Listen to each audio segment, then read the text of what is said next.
Livraphone, avec l'aimable autorisation de Monsieur Maurice Druon, présente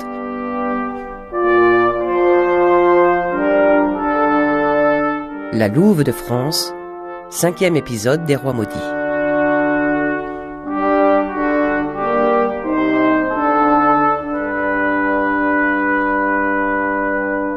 Prologue. Et les châtiments annoncés, les malédictions lancées du haut de son bûcher par le grand maître des Templiers, avaient continué de rouler sur la France.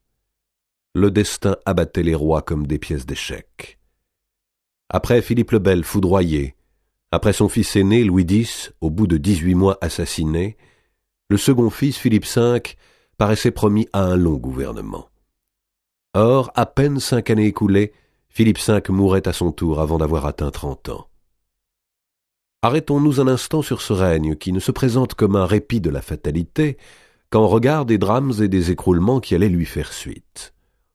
Règne pâle, semble-t-il, à celui qui feuillette l'histoire d'un geste distrait, sans doute parce qu'il ne retire pas de la page sa main teinte de sang, et pourtant.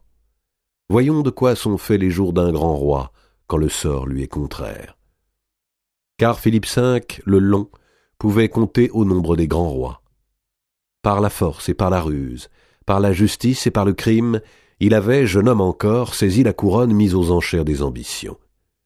Un conclave emprisonné, un palais royal enlevé d'assaut, une loi successoriale inventée, une révolte provinciale brisée par une campagne de 10 jours, un grand seigneur jeté en cachot, un enfant royal tué au berceau, du moins à ce que chacun croyait, avaient marqué les rapides étapes de sa course au trône. Le matin de janvier 1317, où, toute cloche sonnant dans le ciel, il était sorti de la cathédrale de Reims, le deuxième fils du roi de fer possédait d'évidentes raisons de se penser triomphant, et libre de reprendre la grande politique qu'il avait admirée chez son père. Sa turbulente famille s'était par obligation inclinée. Les barons matés se résignaient à son pouvoir. Le Parlement subissait son ascendant et la bourgeoisie l'acclamait, tout à l'enthousiasme d'avoir retrouvé un prince fort. Son épouse était lavée des souillures de la tour de Nesle. Sa descendance semblait assurée par le fils qui venait de lui naître. Le sacre, enfin, l'avait revêtu d'une intangible majesté. Rien ne manquait à Philippe V pour jouir du relatif bonheur des rois, et pas même la sagesse de vouloir la paix et d'en connaître le prix. 3 semaines plus tard, son fils mourait. C'était son seul enfant mâle, et la reine Jeanne, désormais frappée de stérilité, ne lui en donnerait plus d'autre. Au début de l'été, une famine ravagea le pays, jonchant les villes de cadavres. Puis, bientôt, un vent de démence souffla sur toute la France. Quel élan aveugle et vaguement mystique, quel rêve élémentaire de sainteté et d'aventure, quel excès de misère, quelle fureur d'anéantissement poussèrent soudain garçons et filles des campagnes, gardiens de moutons, de bœufs et de porcs, petits artisans, petites fileuses, presque tous entre 15 et 20 ans, à quitter brusquement leur famille, leur village, pour se former en bande errante, pieds nus, sans argent ni vivres. Une incertaine idée de croisade servait de prétexte à cet exode. La folie, en vérité, avait pris naissance dans les débris du temple. Nombreux étaient les anciens templiers que les prisons, les procès, les tortures, les reniements arrachés sous le fer rouge et le spectacle de leurs frères livrés aux flammes avaient rendus à demi fous. Le désir de vengeance, la nostalgie de leur puissance perdue et la possession de quelques recettes de magie apprises de l'Orient en avaient fait des fanatiques, d'autant plus redoutables qu'ils se cachaient sous l'humble robe du clerc ou le sarrau du tâcheron. Réformés en société clandestine, ils obéissaient aux ordres, mystérieusement transmis du grand maître secret qui avait remplacé le grand maître brûlé. Ce furent ces hommes-là qui, un hiver, se muèrent soudainement en prêcheurs de village et, pareils aux joueurs de flûte des légendes du Rhin, entraînèrent sur leurs pas la jeunesse de France. Vers la Terre Sainte, disaient-ils, mais leur volonté véritable était la perte du royaume et la ruine de la papauté. Et le pape et le roi demeuraient également impuissants devant ces hordes d'illuminés qui parcouraient les routes, devant ces fleuves humains qui grossissaient à chaque carrefour, comme si la terre de Flandre, de Normandie, de Bretagne, de Poitou avait été ensorcelée. 10 000, 20 000, 100 000, les pastoureaux marchaient vers de mystérieux rendez-vous. Prêtres interdits, moines apostats, Brigands, voleurs, mendiants et putains se joignaient à leurs troupes.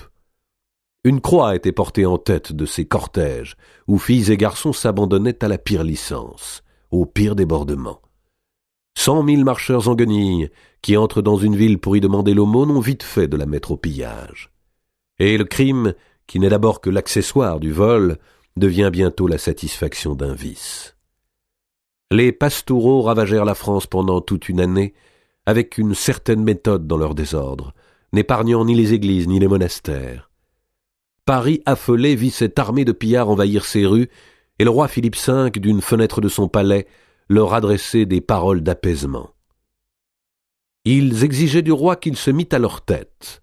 Ils prirent d'assaut le Châtelet, assommèrent le prévôt, pillèrent l'abbaye de Saint-Germain-des-Prés, puis un nouvel ordre, aussi mystérieux que celui qui les avait assemblés, les lança sur les chemins du sud. Les Parisiens tremblaient encore que les pastoureaux déjà inondaient Orléans. La Terre Sainte était loin. Ce furent Bourges, Limoges, Saintes, le Périgord et le Bordelais, la Gascogne et l'Agenais qui eurent à subir leur fureur. Le pape Jean XXII, inquiet de voir le flot se rapprocher d'Avignon, menaça d'excommunier ses faux croisés. Ils avaient besoin de victimes. Ils trouvèrent les Juifs. Les populations urbaines, dès lors, applaudissant au massacre, fraternisèrent avec les pastoureaux. Ghetto de Lectoure, d'Auvillard, de Castelsarrasin, d'Albi, d'Auch, de Toulouse. Ici 115 cadavres, ailleurs 152. Pas une cité du Languedoc qui n'ait eu droit à sa boucherie expiatoire. Les Juifs de Verdun-sur-Garonne se servirent de leurs propres enfants comme projectiles, puis s'entr'égorgèrent pour ne pas tomber aux mains des fous. Alors le pape à ses évêques, le roi à ses sénéchaux, donnèrent ordre de protéger les Juifs, dont les commerces leur étaient nécessaires. Le comte de Foix, se portant au secours du sénéchal de Carcassonne, dut livrer vraiment une bataille rangée où les pastoureaux, repoussés dans les marécages d'Aigues-Mortes, moururent par milliers, assommés, percés, enlisés, noyés. La terre de France buvait son propre sang, engloutissait sa propre jeunesse. Clergés et officiers royaux s'unirent afin de pourchasser les rescapés. On leur ferma les portes des villes, on leur refusa vivres et logements, on les traqua dans les passes des Cévennes, on pendit tous ceux qu'on captura par grappes de vin de 30 aux branches des arbres. Des bandes errèrent encore pendant près de 2 ans, et il alla sans perdre jusqu'en Italie. La France, le corps de la France, était malade. À peine apaisée la fièvre des pastoureaux, apparut celle des lépreux. Étaient-ils tous responsables, ces malheureux aux chairs rongées, aux faces de mort, aux mains transformées en moignons, ces parias enfermés dans leur ladrerie, village d'infection et de pestilence, où ils procréaient entre eux et dont ils ne pouvaient sortir que cliquet en main? Étaient-ils responsables absolument de la pollution des eaux? Car l'été de 1321, les sources, les ruisseaux, les puits et les fontaines furent en de nombreux points empoisonnés. Et le peuple de France, cette année-là, haleta assoiffé devant ces généreuses rivières où ne s'y abreuva plus qu'avec effroi, attendant l'agonie pour chaque gorgée. Le temple avait-il mis la main aux poisons étranges, faits de sang humain, d'urine, d'herbes magiques, de têtes de couleuvres, de pattes de crapauds écrasées, d'hosties transpercées et de poils de ribaude, qu'on assura avoir été répandu dans les eaux?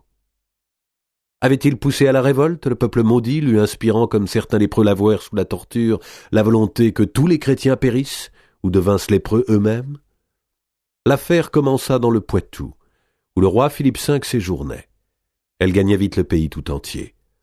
Le peuple des villes et des campagnes se rua sur les léproseries pour y exterminer ces malades devenus soudain ennemis publics. N'étaient épargnées que les femmes enceintes, mais seulement jusqu'au sevrage de leurs nourrissons. Après quoi on les livrait aux flammes. Les juges royaux couvraient de leur sentence ces hécatombes, et la noblesse y prêtait ses hommes d'armes. Puis l'on se retourna une fois de plus contre les Juifs, accusés d'être complices d'une immense et imprécise conjuration inspirée, assurait-on, par les rois morts de Grenade et de Tunis. On eût dit que la France, dans de gigantesques sacrifices humains, cherchait à apaiser ses angoisses, ses terreurs. Le vent d'Aquitaine était imprégné de l'atroce odeur des bûchers. À Chinon, tous les Juifs du bailliage furent jetés dans une grande fosse de feu. À Paris, ils furent brûlés sur cette île qui portait tristement leur nom, en face du château royal, et où Jacques de Molay avait prononcé sa fatale prophétie. Et le roi mourut. Il mourut de la fièvre et du déchirant mal d'entrailles qu'il avait contracté en Poitou, dans sa terre d'apanage. Il mourut d'avoir bu l'eau de son royaume. Il mit 5 mois à s'éteindre dans les pires souffrances, consumé, squelettique. Chaque matin, il commandait d'ouvrir les portes de sa chambre en l'abbaye de Longchamp où il s'était fait transporter, laissant venir tous les passants jusqu'à son lit pour pouvoir leur dire « Voyez ici le roi de France, votre souverain seigneur, le plus pauvre homme de tout son royaume, car il n'est nul d'entre vous avec qui je ne voudrais échanger mon sort. Mes enfants, mirez-vous à votre prince temporel, et ayez tout le cœur à Dieu en voyant comme il se plaît à jouer avec ces créatures du monde. » Il alla rejoindre les os de ses ancêtres à Saint-Denis le lendemain de l'épiphanie de 1322, sans que personne, hormis sa femme, le pleurât.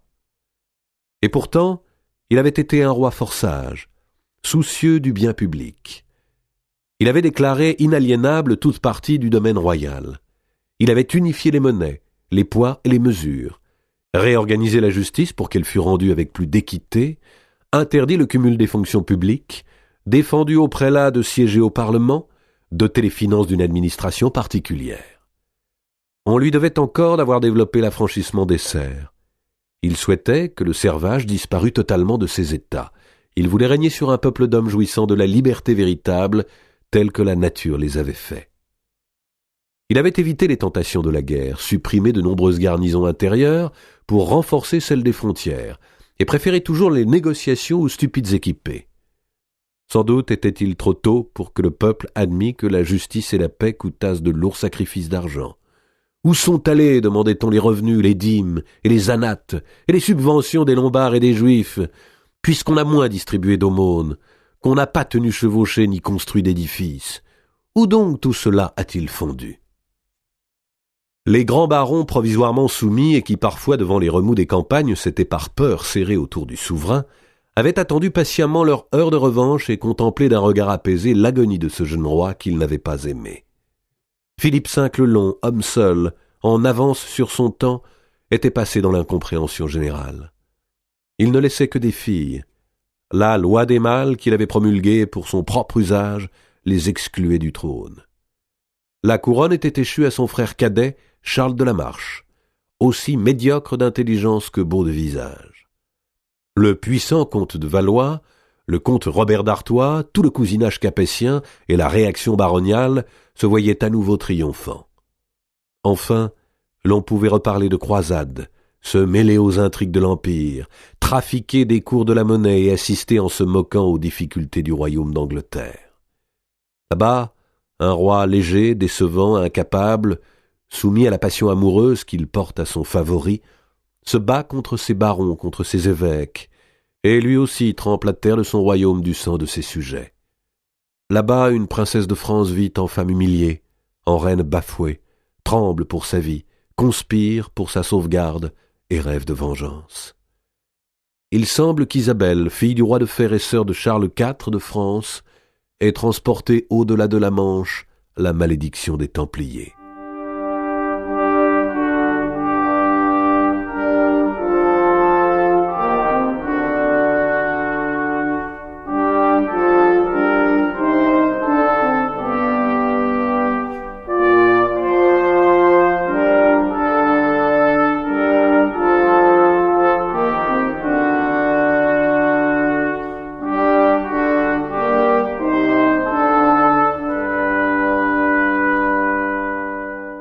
Première partie, de la Tamise à la Garonne.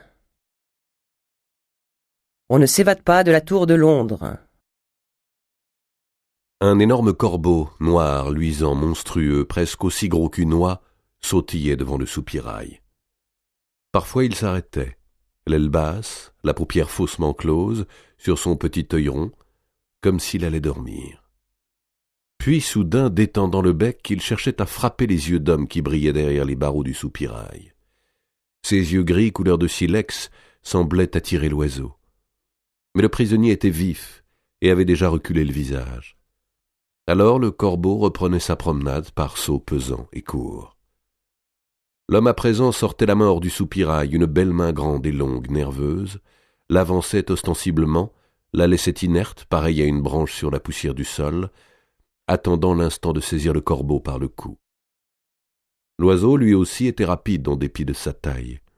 Il s'écartait d'un bond, lançant un croassement enroué. « Prends garde, Édouard, prends garde, » dit l'homme derrière la grille du soupirail. « Un jour je finirai bien par t'étrangler. » Car le prisonnier avait donné à ce corbeau sournois le nom de son ennemi, le roi d'Angleterre. Il y avait 18 mois que le jeu durait. 18 mois que le corbeau visait les prunelles du détenu, 18 mois que le détenu avait envie d'étouffer l'oiseau noir, 18 mois que Roger Mortimer, 8e baron de Wigmore, grand seigneur des Marches galloises et ex-lieutenant du roi en Irlande, était enfermé, en compagnie de son oncle Roger Mortimer de Tchirk, ancien grand juge du pays de Galles, dans un cachot de la tour de Londres. L'usage eût voulu que les prisonniers d'un tel rang, qui appartenaient à la plus ancienne noblesse du royaume, fussent pourvus d'un logement décent. Mais le roi Édouard II, lorsqu'il s'était saisi en janvier 1322 après la bataille de Shrewsbury gagnée sur ses barons révoltés des deux Mortimer, leur avait assigné cette geôle étroite et basse, prenant son jour à ras du sol, dans les nouveaux bâtiments qu'il venait de faire construire à droite de la tour de la Cloche. Obligé sous la pression de la cour, des évêques et du peuple même de commuer en réclusion perpétuelle la peine de mort qu'il avait d'abord décrétée contre les Mortimer, le roi espérait bien que cette cellule malsaine, cette cave où les fronts touchaient le plafond, ferait à terme office de bourreau. De fait, si les 36 ans de Roger Mortimer de Wigmore avaient pu résister à pareille prison, en revanche, 18 mois de brume coulant par le soupirail ou de pluie suintant des murs, ou de touffeurs épaisses stagnant au fond de ce trou durant la saison chaude, semblaient avoir eu raison du vieux lord de Tchirk. Perdant ses cheveux, perdant ses dents, les jambes enflées, les mains tordues de rhumatisme, l'aîné des Mortimer ne quittait presque plus la planche de chêne qui lui servait de lit, tandis que son neveu se tenait près du soupirail, les yeux tournés vers la lumière. C'était le 2e été qu'il passait dans ce réduit. Le jour, depuis 2 heures déjà, était levé sur la plus célèbre forteresse d'Angleterre, cœur du royaume et symbole de la puissance de ses princes, sur la tour blanche, construite par Guillaume le Conquérant, et appuyée aux fondations même de l'ancien castrum romain, sur cet immense donjon carré, léger malgré ses proportions gigantesques, sur les tours d'enceinte et les murs crénelés dus à Richard Cœur de Lion, sur le logis du roi, sur la chapelle Saint-Pierre, sur la porte des Traîtres. La journée serait chaude, pesante même, comme la veille l'avait été. Cela se devinait au soleil qui rosissait les pierres ainsi qu'à l'odeur de vase un peu écœurante, montant des douves et de la Tamise toute proche, dont l'eau baignait le remblai des fossés. Le corbeau Édouard avait rejoint les autres corbeaux géants sur la pelouse tristement fameuse, le Green, où l'on installait le billot les jours d'exécution capitale. Les oiseaux y picoraient une herbe nourrie de sang des patriotes écossais, des criminels d'État, des favoris tombés en disgrâce. On ratissait le Green, et on en balayait les chemins pavés sans que les corbeaux s'effarouchassent, car nul n'aurait osé toucher à ces animaux qui vivaient là, objet d'une vague superstition depuis des temps immémoriaux. Les soldats de la garde, sortant de leur logis, achevaient hâtivement de boucler leurs ceinturons ou leurs housseaux, coiffaient leurs chapeaux de fer, et se rassemblaient pour la parade quotidienne qui, ce matin, prenait une importance particulière, car on était le 1er août, jour de Saint-Pierre-ès-Liens, auquel la chapelle était dédiée et fête annuelle de la tour. Les verrous grincèrent à la porte basse de la cellule. Le geôlier, porte-clés, ouvrit, jeta un regard à l'intérieur et laissa entrer le barbier. Celui-ci, un homme à petits yeux, à nez long, à bouche ronde, venait une fois la semaine raser Roger Mortimer le jeune. Pendant les mois d'hiver, cette opération était un supplice pour le prisonnier, car le constable Stephen Seagrave, gouverneur de la tour, avait déclaré « Si Lord Mortimer veut continuer d'être rasé, je lui enverrai donc le barbier, mais je n'ai pas d'obligation de lui fournir d'eau chaude. » Et Lord Mortimer avait tenu bon, d'abord pour défier le constable, ensuite parce que son ennemi exécré, le roi Édouard, portait une jolie barbe blonde, enfin et surtout pour lui-même, sachant que s'il cédait sur ce point, il s'abandonnerait progressivement à la déchéance physique. Il avait sous les yeux l'exemple de son oncle, lequel ne prenait plus aucun soin de sa personne. Le menton broussailleux, les mèches éparses autour du crâne, le lord de Tchirk, après 18 mois de détention, avait l'apparence d'un vieil anachorète et se plaignait sans arrêt des multiples maux qui l'accablaient. « Seules les douleurs de mon pauvre corps, disait-il, m'assurent que je suis encore vivant. » Donc Mortimer le jeune, semaine après semaine, avait accueilli le barbier Ogle, même lorsqu'il fallait casser la glace dans le bassin, et que le rasoir lui laissait les joues sanglantes. Il en avait été récompensé, car il s'était aperçu au bout de quelques mois que cet Ogle pouvait lui servir de liaison avec l'extérieur. L'homme avait une âme étrange. Il était avide et capable aussi de dévouement. Il souffrait d'une situation subalterne qu'il jugeait inférieure à son mérite. L'intrigue lui offrait l'occasion d'une revanche secrète et d'acquérir, en partageant les secrets de grands personnages, de l'importance à ses propres yeux. Le baron de Wigmore était certainement l'homme le plus noble, à la fois de naissance et de nature, qu'il eût jamais approché. Et puis un prisonnier qui s'obstine, même par temps de gel, à se faire raser, cela force l'admiration. Grâce au barbier, Mortimer avait donc établi un lien ténu mais régulier avec ses partisans, et particulièrement avec Adam Orleton, l'évêque de Hereford. Par le barbier encore, il avait su que le lieutenant de la tour, Gérard de Holspay, pouvait être gagné à sa cause. Par le barbier toujours, il avait mis sur pied la lente machination d'une évasion. L'évêque assurait qu'il serait délivré à l'été, et l'été était là. À travers le Judas ménagé dans la porte, le geôlier de temps à autre lançait un regard sans suspicion particulière par simple habitude professionnelle.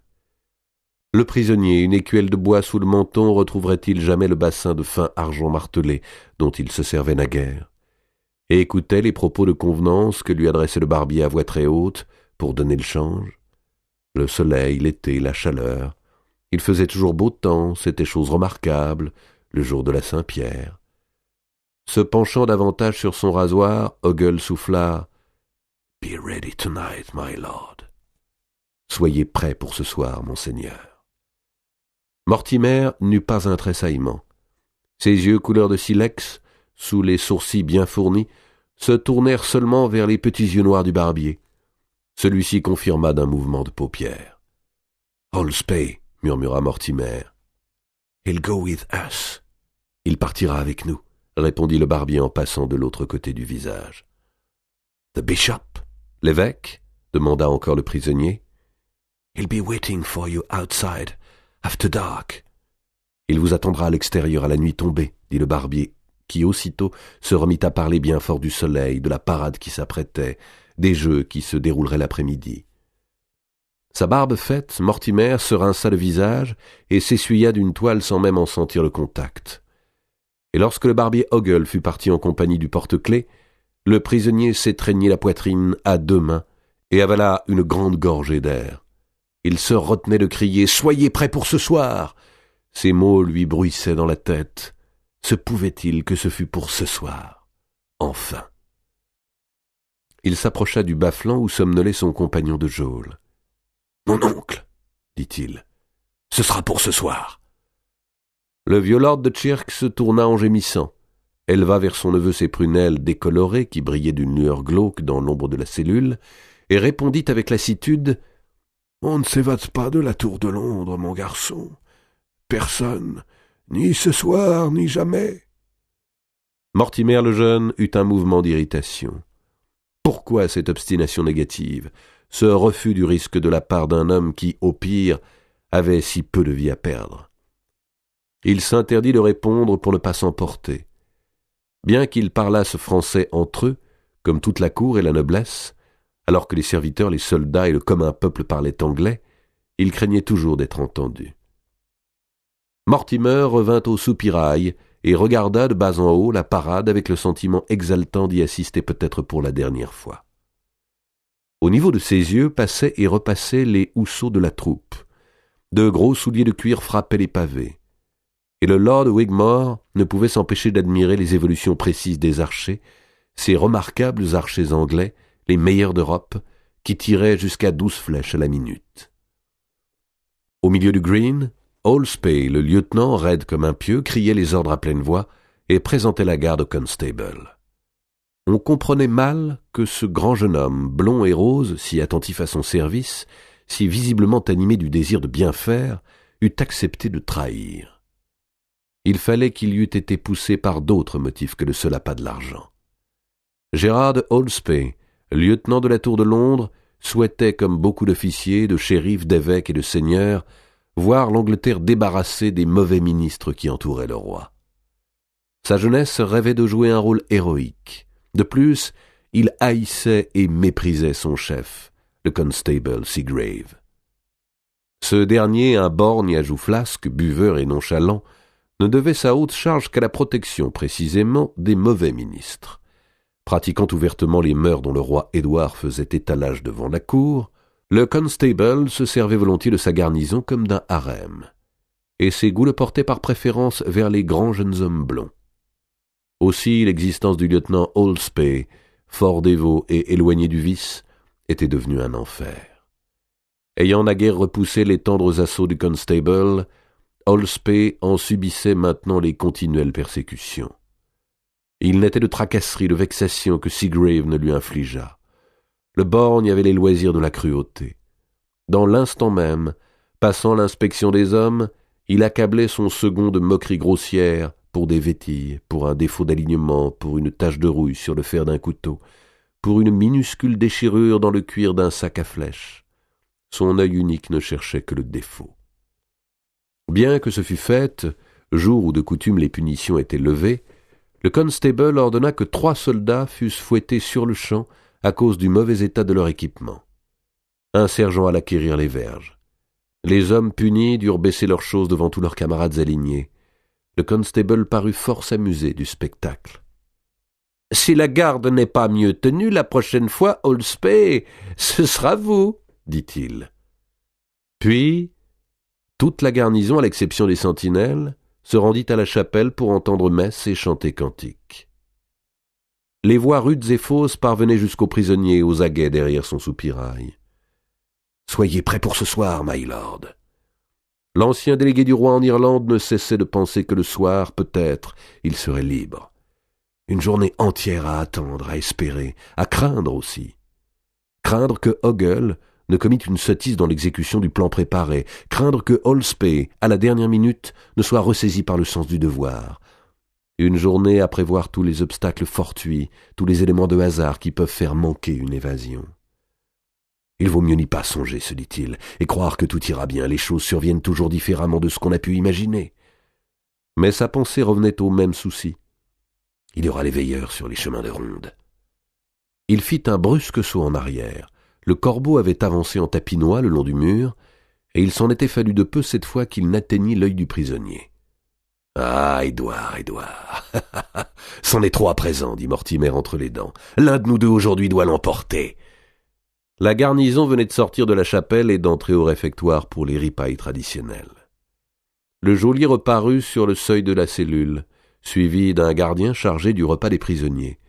Le brouet de fèves, par exception, était engraissé d'un peu de viande de mouton. « Forcez-vous à vous mettre le bout, mon oncle, dit Mortimer. « Et l'on nous prive même de la messe comme des excommuniés, dit le vieux lord sans bouger de son bas-flanc. Le porte-clés s'était retiré. Les prisonniers seraient sans autre visite jusqu'au soir. « Ainsi, mon oncle, vous êtes vraiment résolu à ne point m'accompagner » demanda Mortimer. « T'accompagner où, mon garçon » répondit le lord de Cherk. « On ne s'évade pas de la tour, je te le répète. Nul n'y est jamais parvenu. On ne se rebelle pas non plus contre son roi. Édouard n'est pas le meilleur souverain que l'Angleterre ait eu, certes non, mais... Et ces deux Despenser mériteraient bien d'être à notre place. Mais on ne choisit pas son roi, on le sert. Jamais je n'aurais dû vous écouter, Thomas de Lancastre, et toi, quand vous avez pris les armes, car Thomas a été décapité, et voilà où nous sommes. » C'était l'heure où, après quelques bouchées avalées, il consentait à parler d'une voix monotone et lasse, pour ressasser d'ailleurs les mêmes propos que son neveu entendait depuis 18 mois. Il ne restait plus rien à 67 ans chez Mortimer l'Ancien, du bel homme ni du grand seigneur qu'il avait été, fameux pour de fabuleux tournois donnés au château de Kenilworth, et dont 3 générations parlaient encore. Son neveu s'efforçait en vain de ranimer quelques braises au cœur de ce vieil homme épuisé. « D'abord, mes jambes ne me soutiendraient pas, » ajouta-t-il. « Que ne les essayez-vous un peu? Quittez donc votre lit, et puis je vous porterai, je vous l'ai dit. »« C'est cela, tu vas me porter par-dessus les murs, et puis dans l'eau, où je ne sais pas nager. Tu vas me porter la tête sur le billot, voilà, et la tienne avec. Dieu est peut-être en train de travailler à notre délivrance, et toi, tu vas tout ruiner par cette folie où tu t'entêtes, c'est toujours ainsi. La révolte est dans le sang des Mortimer. Rappelle-toi le premier, Roger, de notre lignée, le fils de l'évêque et de la fille du roi Earlfast. Il avait battu l'armée du roi de France sous les murs de son château de Mortemer-en-Bray. Et pourtant il offensa si fort son cousin, le conquérant, que ses terres et ses biens lui furent ôtés. Roger Mortimer de Wigmore, assis sur l'escabelle, croisa les bras, les yeux fermés, et se renversa un peu pour appuyer les épaules au mur. Il lui fallait subir la quotidienne invocation des ancêtres, écouter Roger Mortimer de Chirk conter pour la 100e fois comment Ralph le Barbu, fils du premier Roger, avait débarqué en Angleterre aux côtés du duc Guillaume, et comment il avait reçu Wigmore en fief, et pourquoi depuis les Mortimer étaient puissants sur 4 comtés. Du réfectoire s'échappaient les chansons à boire que braillaient les soldats en fin de repas. « De grâce, mon oncle !» s'écria Mortimer le jeune. « Abandonnez un moment nos aïeux. Je n'ai pas si grand hâte que vous de les retrouver. Oui, je sais que nous descendons d'un roi, mais le sang des rois est petit sang dans une prison. Est-ce le glaive d'Erfast de Danemark qui va nous délivrer? Où sont nos terres? Et nous sert-on le revenu dans ce cachot? Et quand vous m'aurez redit encore les noms de nos aïeuls, Hadwig, Mélisinde, Mathilde de la Mesquine, Walchlin de Fererst, Glad ou Salbraos, sont cela les seules femmes dont je pourrais rêver jusqu'à mon dernier souffle? Mortimer de Chirk demeura un moment interdit, contemplant distraitement sa main gonflée aux ongles démesurément longs et ébréchés. Puis il dit « Chacun occupe sa prison comme il peut, les vieux avec le passé perdu, les jeunes avec les lendemains qu'ils ne verront pas. Toi, tu te comptes que toute l'Angleterre t'aime et travaille pour toi, que l'évêque Orleton est ton ami fidèle, que la reine elle-même œuvre à ton salut, et que tu vas tout à l'heure partir pour la France, pour l'Aquitaine, pour la Provence, que sais-je, et que tout le long de ton chemin les cloches vont sonner la bienvenue, et ce soir, tu verras, personne ne viendra. » Il se passa les doigts sur les paupières d'un geste las, puis se tourna vers le mur. Mortimer le jeune revint au soupirail, glissa une main entre les barreaux et la posa comme morte sur la poussière. « L'oncle maintenant va somnoler jusqu'au soir, » pensait-il, et puis il se décidera à la dernière minute. De ce fait, ce ne sera point aisé avec lui, et ne va-t-il pas tout faire échouer? Ah, voilà Édouard.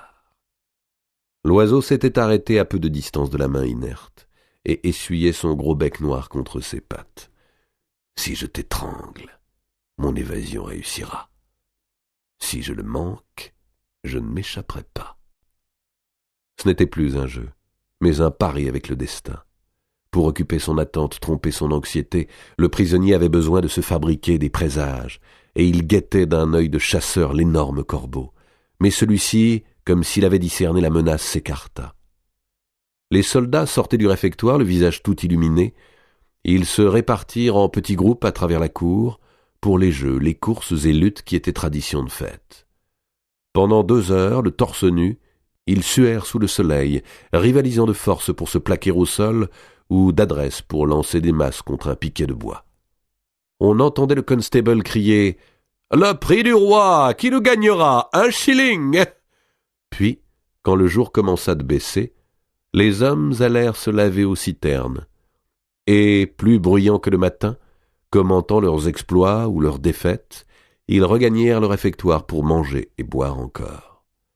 Qui n'était pas ivre le soir de la Saint-Pierre-ès-Liens méritait le mépris de ses compagnons. Le prisonnier les entendait se ruer au vin. L'ombre descendait sur la cour, l'ombre bleue des soirs d'été, et l'odeur de vase venant des douvets du fleuve se faisait plus pénétrante. Soudain, un croassement furieux, rauque prolongé, un de ces cris d'animaux qui donnent un malaise aux hommes déchira l'air devant le soupirail. « Qu'est-ce cela ?» demanda le vieux lord de Tchirk dans le fond de la cellule. « Je l'ai manqué, » dit son neveu. « Je lui ai saisi l'aile au lieu du col. » Il conservait au doigt quelques plumes noires qu'il contemplait tristement dans l'incertaine lumière du crépuscule. Le corbeau avait disparu et cette fois ne reviendrait plus. « C'est sottise d'enfant que d'y attacher importance, » se disait Mortimer le jeune. « Allons, l'heure approche. » Mais il était obsédé d'un mauvais pressentiment. Il en fut distrait par l'étrange silence qui, depuis quelques instants, venait de s'établir dans la tour. Aucun bruit ne s'élevait plus du réfectoire. Les voix des buveurs s'étaient éteintes. Le choc des plats et des pichets avait cessé. On n'entendait rien qu'un aboiement quelque part dans les jardins et le cri lointain d'un marinier sur la Tamise. Le complot d'Holspé avait-il été éventé? Et ce silence de la forteresse était-il dû à la stupeur qui suit la découverte des grandes trahisons? Le front collé aux grilles du soupirail, le prisonnier, retenant son souffle, épiait l'ombre et les moindres sons. Un archer traversa la cour en titubant, alla vomir contre un mur, puis s'affala sur le sol et ne bougea plus. Mortimer distingua sa forme immobile dans l'herbe. Déjà les premières étoiles apparaissaient au ciel. La nuit serait claire. 2 soldats encore sortirent du réfectoire en se tenant le ventre et vinrent s'écrouler au pied d'un arbre. Ce n'était pas une ivresse coutumière que celle-ci, qui assommait les hommes comme d'un coup de bâton. Mortimer de Wigmore chercha ses bottes à tâtons dans un coin du cachot et les enfila. Elles glissaient facilement car ses jambes avaient maigri. « Que fais-tu, Roger ?» demanda Mortimer de Tchirk. « Je me prépare, mon oncle. Le moment approche. Notre ami Holspé paraît avoir bien fait les choses. On dirait tout juste que la tour est morte. »« Il est vrai qu'on ne nous a point porté notre second repas, » remarqua le vieux lord avec un accent d'inquiétude. Roger Mortimer remettait sa chemise dans ses braies, bouclait sa ceinture autour de sa cotte de guerre. Ses vêtements étaient usés, fripés, car on refusait depuis 18 mois de lui en fournir d'autres, et il vivait dans son habillement de bataille, tel qu'on l'avait dégagé de son armure faussée, la lèvre inférieure blessée par le choc de la mentonnière. « Si tu réussis, je vais rester seul, et toutes les vengeances retomberont sur moi, » dit encore le lord de Tchirk. Il y avait une grande part d'égoïsme dans la vaine obstination du vieil homme à détourner son neveu de s'évader.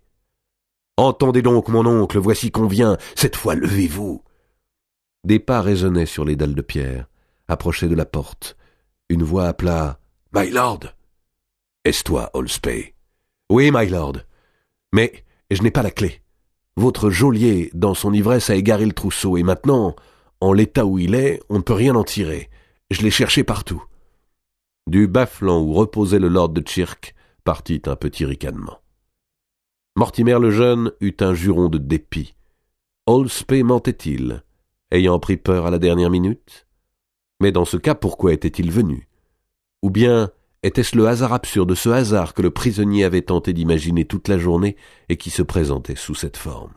« Tout est prêt, my lord, je vous assure, » continuait Holspé. « La poudre de l'évêque qu'on a mêlée au vin a fait merveille. Ils étaient déjà bien saoul et ne se sont aperçus de rien. À présent, ils sont tous engourdis comme morts. Les cordes sont préparées, la barque vous attend, mais je n'ai pas la clé. De combien de temps pouvons-nous profiter? Les sentinelles ne devraient point s'inquiéter avant une grande demi-heure. Elles ont festoyé, elles aussi, avant leur garde. Qui t'accompagne? Ogle, envoie-le prendre une masse, un coin, un levier, et faites sauter la pierre. Je vais avec lui, et m'en retourne aussitôt. Les 2 hommes s'éloignèrent. Roger Mortimer mesurait le temps au battement de son cœur. Pour une clé égarée. Et il suffisait maintenant qu'une sentinelle, sous un prétexte quelconque, abandonnât sa veille pour que tout échouât. Le vieux lord lui-même se taisait et l'on entendait sa respiration oppressée dans le fond du cachot. Bientôt, un ray de lumière filtra sous la porte. Holspé revenait avec le barbier qui portait chandelle et outils. Ils s'attaquèrent à la pierre du mur, dans laquelle le pêne enfonçait de 2 pouces. Ils s'efforçaient d'assourdir leurs coups, mais même ainsi, ils avaient l'impression que l'écho s'en devait répercuter dans toute la tour. Des éclats de pierre tombaient sur le sol. Enfin, le bloc s'écroula et la porte s'ouvrit. « Faites vite, my lord, dit Holspé. Sa face rose, éclairée par la chandelle, était couverte de sueur, et ses mains tremblaient. Roger Mortimer de Wigmore s'approcha de son oncle, se pencha vers lui. « Non, va seul, mon garçon, » dit Mortimer de Cherk. « Il faut que tu t'échappes. Que Dieu te protège, et ne m'en veuille pas d'être vieux. » Il attira son neveu par la manche, lui traça du pouce un signe de croix au front. « Venge-nous, Roger, » murmura-t-il encore. Et Roger Mortimer de Wigmore, se courbant, sortit de la cellule. « Par où passerons-nous » demanda-t-il. « Par les cuisines, répondit Holspay. Le lieutenant, le barbier et le prisonnier gravirent quelques marches, suivirent un corridor, franchirent plusieurs pièces obscures. « Tu es armé, Holspay » chuchota soudain Mortimer. « J'ai ma miséricorde. Il y a un homme là. » Une forme se tenait contre le mur que Mortimer avait deviné le premier. Le barbier cacha sous sa paume la faible flamme de la chandelle. Le lieutenant dégagea sa dague. Ils avancèrent plus lentement. L'homme dans l'ombre ne bougeait pas. Les épaules et les bras collés à la muraille, les jambes écartées, il paraissait avoir peine à se soutenir. « C'est Seagrave !» dit le lieutenant. Le constable borgne, comprenant qu'on l'avait drogué, en même temps que ses hommes, était parvenu à marcher jusque-là et luttait contre une invincible torpeur. Il voyait son prisonnier s'évader, il voyait son lieutenant qui l'avait trahi, mais sa bouche ne formait aucun son, ses membres lui refusaient tout mouvement, et dans son œil unique, sous une paupière qui s'apesantissait, on pouvait lire l'angoisse de la mort. Le lieutenant lui lança le poing en plein visage. La tête du constable cogna contre la pierre, et son corps s'affaissa. Les trois hommes passèrent devant la porte du grand réfectoire, où les torches fumaient.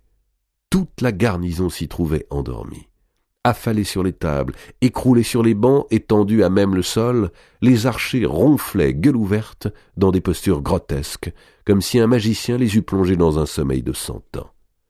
Même spectacle aux cuisines, éclairé par les braises rougeoyantes sous les chaudrons, et où stagnait une épaisse odeur de graillon. Les vivandiers avaient tâté eux aussi du vin d'Aquitaine dans lequel le barbier Ogle avait versé la drogue. Et ils gisaient, qui sous l'étal, qui près de la panetière, qui parmi les brocs, la panse en l'air et les bras écartés. Seul bougeait un chat, gorgé de viande crue, et cheminant d'une patte prudente à travers les tables. « Ici, my lord !» dit le lieutenant, en guidant le prisonnier vers un réduit utilisé à la fois comme latrine et comme déversoir aux eaux grasses. Une lucarne était ménagée dans ce réduit, seule ouverture sur ce côté des murs qui put livrer passage à un homme. Ogle apporta une échelle de corde qu'il avait cachée dans un coffre et apporta une escabelle. L'échelle fut fixée au rebord de la lucarne. Le lieutenant passa le premier, puis Roger Mortimer, puis le barbier. Et bientôt ils furent tous les trois accrochés à l'échelle, glissant le long de la muraille à 30 pieds au-dessus de l'eau miroitante des douves. La lune n'était pas encore levée. « En effet, mon oncle n'aurait jamais pu s'enfuir de la sorte, » pensa Mortimer. Une masse noire bougea à côté de lui, avec un froissement de plumes. C'était un gros corbeau niché dans une meurtrière et dérangé dans son sommeil. Mortimer instinctivement étendit la main, fouilla dans un plumage chaud, trouva le cou de l'oiseau qui eut un long cri douloureux, presque humain. Le fugitif serra de toutes ses forces en tournant le poignet jusqu'à ce qu'il sentît le craquement des os sous ses doigts. Le corps de l'animal tomba dans l'eau avec un bruit claquant. « We go there ! Qui va là ?» cria aussitôt une sentinelle. Et un casque se pencha hors du créneau, au sommet de la tour de la cloche. Les trois fugitifs, agrippés à l'échelle de corde, se tassaient contre la muraille. « Pourquoi ai-je fait cela ?» pensait Mortimer. « Quelle sotte tentation m'a poussé. Il y avait assez de risques, pourquoi en inventer ?» Mais la sentinelle, rassurée par le silence, reprit sa ronde, et l'on n'entendit son pas décroître dans la nuit. La descente continua. L'eau, en cette saison, était peu profonde dans les douves. Les trois hommes s'y laissèrent couler, disparaissant jusqu'aux épaules, et longèrent l'assise de la forteresse.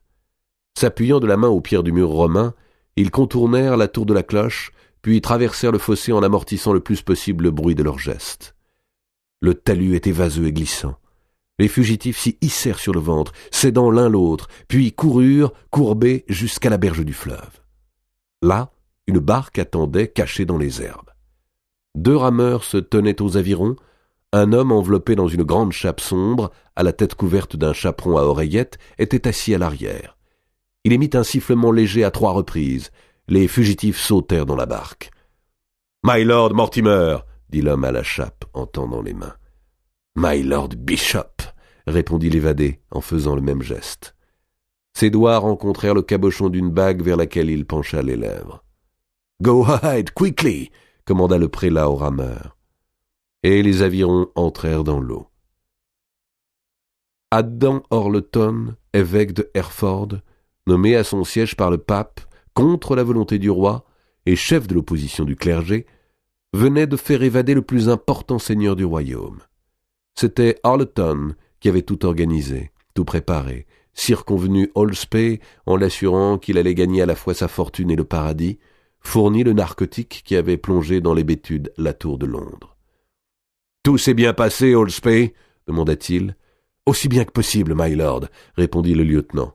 « Combien de temps vont-ils dormir ?»« 2 bonnes journées, sans doute. »« J'ai là ce qui était promis à chacun, » dit l'évêque en découvrant une lourde bourse qu'il tenait sous sa chape.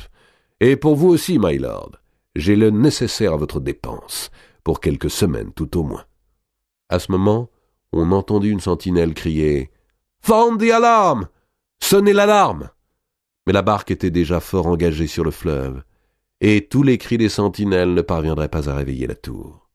« Je vous dois tout, et d'abord la vie, » dit Mortimer à l'évêque. « Attendez d'être en France, » répondit celui-ci, « et seulement alors vous pourrez me remercier.